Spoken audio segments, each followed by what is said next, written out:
कुछ कमेंट्स आया था कि आप जो है ऑक्सिलरी वर्ब पे एक वीडियो बनाए। So today we will learn about auxiliary verbs. Verbs जो है टू टाइप्स के होते हैं। फर्स्ट मेन वर्ब और second helping verb. Kinds of verb, there are two kinds of verb। जो हेल्पिंग वर्ब होता है उसे ही हम एक्सिलरी वर्ब कहते हैं। इसका हम डेफिनेशन देखते हैं तो यही इस प्रकार से हो जाएगा। Helping verbs are verbs that help the main verb in a sentence by extending the meaning of the verb। means सहायक क्रियाएं वे क्रियाएं होती हैं जो मुख्य क्रियाओं को अपनी बात पूरी करने में या उनके अर्थ का विस्तार करने में सहायता करती हैं। एक्सटेंडिंग मीन्स फैलाव, विस्तार या बढ़ाव, या दूसरे शब्दों में हम यह कह सकते हैं हेल्पिंग वर्ब्स वाक्यों का प्रश्नवाचक मीन्स इंट्रोगेटिव, नकारात्मक मीन्स निगेटिव बनाने में और उनके टेंस बताने में मुख्य क्रियाओं की सहायता करती है। हेल्पिंग वर्ब जो है निगेटिव सेंटेंस और इंट्रोगेटिव सेंटेंस बनाने में मेन वर्ब की सहायता करती है। यदि हम किसी मेन वर्ब में आईएनजी फॉर्म देखेंगे तो हम समझ जाएंगे कि यह कंटिन्यूअस टेंस है। लेकिन कंटिन्यूअस टेंस पास्ट है या फ्यूचर है यह हम नहीं बता सकते, परंतु ये समझाने में सहायता करती हैं, सहायक क्रियाएं कहलाती हैं। फॉर एग्जाम्पल रीड, रीड में हम आईएनजी लगा देते हैं तो हम प्रेजेंट है या फ्यूचर है ये हम नहीं बता सकते। सबसे पहले हम बी समूह के अंतर्गत आने वाले सहायक क्रियाएं देखते हैं। प्रेजेंट में आपका इज एम आर आता है और पास्ट में आपका वाज तथा वेयर आता है। प्रेजेंट में इज एम आर आएगा और पास्ट में वाज या वर आएगा। कंटिन्यूअस टेंस बनाने में उपयोग। कंटिन्यूअस मतलब निरंतर, लगातार कार्य। जब आप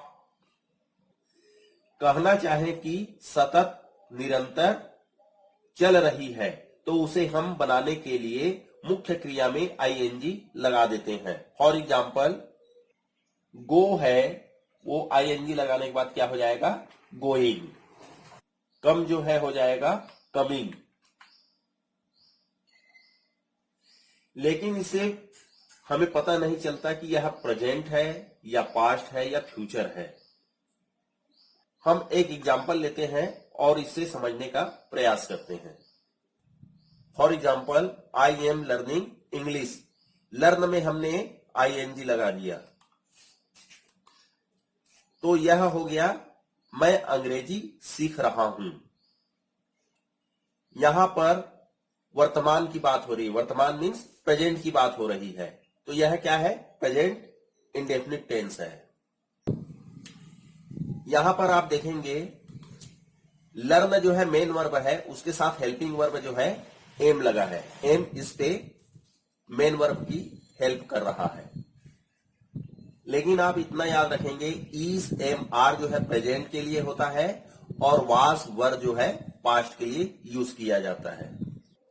सी इज डांसिंग, डांस जो है वह नाच रही है। यहां पर हेल्पिंग वर्ब जो है आपका सी हो गया और डांस जो है मेन वर्ब हो गया। मेन वर्ब में इज जो है हेल्प कर रहा है। In the same way they are singing, are जो है हेल्पिंग वर्ब है, सिंग जो है मेन वर्ब है। वे गा रहे हैं। द ट्रेन वॉज मूविंग, रेलगाड़ी चल रही थी। यह पास्ट की बात है, पास्ट को दर्शाता है और पास्ट में यह काम लगातार थी, निरंतरता थी। वास जो है पास्ट में लगाया जाता है जो सिंगुलर में लगता है और वर्क का यूज जो है प्लूरल में किया जाता है। एम और इस का यूज जो है आपका सिंगुलर में होता है और आर का यूज जो है आपका प्लूरल में होता है और ये प्रेजेंट की बात होती है तब यह किया जाता है। दे वर थिंकिंग, वे सोच रहे थे। यहां पर वर जो है आपका हेल्पिंग वर्ब है जो थिंक मीन्स सोचना, उसका जो है हेल्प कर रहा है। मेन वर्ब में आईएनजी लगा हुआ है।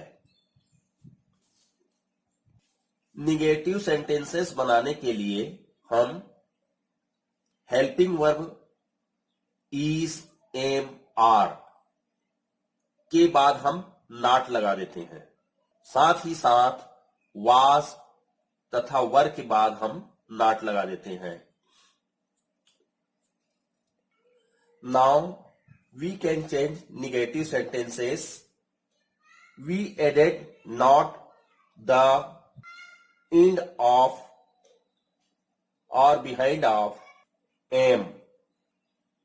हम am के पीछे जो है not लगा देते हैं। So we read this, I am not learning English, मैं अंग्रेजी नहीं सीख रहा हूं। In the same way she is not dancing, वह नहीं नाच रही है। इज नॉट को शॉर्ट में हम इजंट कहते हैं। हम इसे ऐसे पढ़ सकते हैं, she isn't dancing. They are singing, they are not singing, वे नहीं गा रहे हैं। आर नॉट को हम अरंट कहते हैं। We can read this sentence, they aren't singing. ये पास्ट का सेंटेंस है ये दोनों। The train was moving, was के पीछे में हम नॉट ऐड कर देते हैं। The train was not moving, train जो है नहीं चल रही थी। वॉज नॉट को हम वजंट कहते हैं। In the same way they are not thinking, वे नहीं सोच रहे थे। वर नॉट को हम शॉर्ट में वरंट कहते हैं। दे वरंट थिंकिंग, वे नहीं सोच रहे थे। इंट्रोगेटिव सेंटेंसेस बनाने के लिए हम ये जो हेल्पिंग वर्ब है उसको हम फ्रंट पे ले आते हैं और सेंटेंस के लास्ट पे हम क्वेश्चन मार्क लगा देते हैं, तो यह इंट्रोगेटिव सेंटेंसेस बन जाते हैं। हेल्पिंग वर्ब फ्रंट पे ले आए और लास्ट पे हम क्वेश्चन मार्क लगा देंगे। एम आई लर्निंग इंग्लिश, क्या मैं अंग्रेजी सीख रहा हूं। इन द सेम वे हमने इसको फ्रंट पे ले आया और सेंटेंस के लास्ट में हमने क्वेश्चन मार्क लगाते हैं। इज सी डांसिंग, क्या वह नाच रही है। आर दे सिंगिंग, क्या वे गा रहे हैं। वॉज द ट्रेन मूविंग, क्या रेलगाड़ी चल रही थी। वर दे थिंकिंग, क्या वे सोच रहे थे। इंट्रोगेटिव एंड निगेटिव सेंटेंसों को मिलाकर हम इंट्रोगेटिव निगेटिव सेंटेंस बनाते हैं। For example, I am not learning English, तो ये नॉट को हम फ्रंट पे ले आएंगे। I am not learning English, तो ये जो हेल्पिंग वर्ब है उसको हम फ्रंट पे ले आते हैं। सेंटेंस के लास्ट में क्वेश्चन मार्क लगा देते हैं। Am I not learning English, क्या मैं अंग्रेजी नहीं सीख रहा हूं। Number second, she is not dancing, is है हेल्पिंग वर्ब, उसको फ्रंट पे ले आइए और सेंटेंस के लास्ट पे हम क्वेश्चन मार्क लगा देते हैं।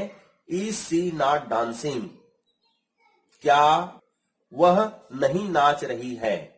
इस सेंटेंस को हम ऐसे भी बना सकते हैं। इज नॉट को हम शॉर्ट में इजंट लिखते हैं। यदि हम शॉर्ट में इजंट लिख रहे हैं तो इजंट को ही पूरे फ्रंट पे ले आएंगे।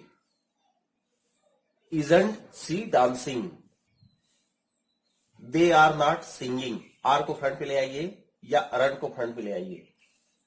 Are they not singing, aren't they singing, means क्या वे नहीं गा रहे थे।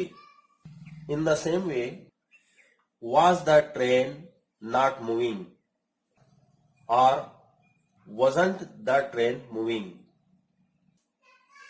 they were not talking, वे बात नहीं कर रहे थे। वर्ब को फ्रंट पे ले आइए एंड सेंटेंस के लास्ट पे क्वेश्चन मार्क लगा दीजिए एंड ऐसे रीड कीजिए। We they were they not talking, were they not talking, क्या वे बात नहीं कर रहे थे। और weren't they talking. Next chapter में हम ऑक्सिलरी वर्ब डू के बारे में रीड करेंगे। Thank you for watching this video.